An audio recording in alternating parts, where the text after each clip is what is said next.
Hi, makadini mose linjani lonke.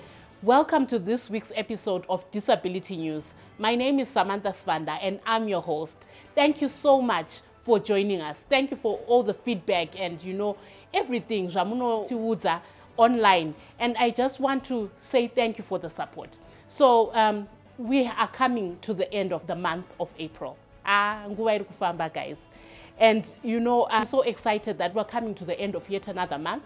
I hope your dreams and your endeavors are going very, very well. The month of April is known as the Autism Awareness Month in some nations. And as we may know, the 2nd of April is commemorated as the World Autism Awareness Day. So I just thought shutting down April like this, autism.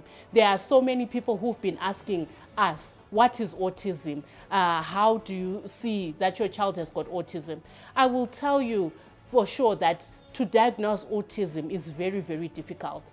We all know the other guy, Wentworth Miller, who was an actor in Prison Break. He was diagnosed of autism at such an older age. And he had been doing all these acting things and all that. And Wentworth Miller came out during COVID and said he has been diagnosed of autism. So it's really very hard to see. But there are some traits that you may see in the children. Some of them are hyperactive. Some of them have got high concentration levels. Most of those people with autism can concentrate on something and they are really rich. Some of them, they are really rich because of the kind of behavioral mechanisms that they have got. And the example I'll give of a person with autism is a young lady, who's based in Europe as well. She's a climate activist. Her name is Greta Thunberg. At a very, very early age, she was addressing the United Nations on climate change, addressing the heads of state in New York. That was very amazing. And I can tell you that, for many young people with autism, they do have got psychosocial challenges. Some of them may be withdrawn. Others have got delayed milestones. Others cannot be verbal, or we can call them non-verbal. And there are so many things that give confusion into the final diagnosis of a person with autism. So I just want to let you know that there is a lot of research that is still going on. And I can challenge the autism activists in Zimbabwe that we still have got a lot of work to do.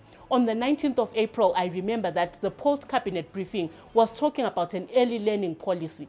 So I think that it's time for autism activists to also engage the government of Zimbabwe and talk about, diagnosis of autism, about inclusive education for children with autism, about data collection. We know the census report didn't cover people with autism. And I hope that we can engage the government of Zimbabwe in such areas and start to advocate, for the realization of people with autism, for their diagnosis and labeling, so that they can have a better lifestyle. So this was Disability News. My name is Samantha Sibanda, and it was brought to you by Endless Possibilities, Creative Thinker, and Signs of Hope.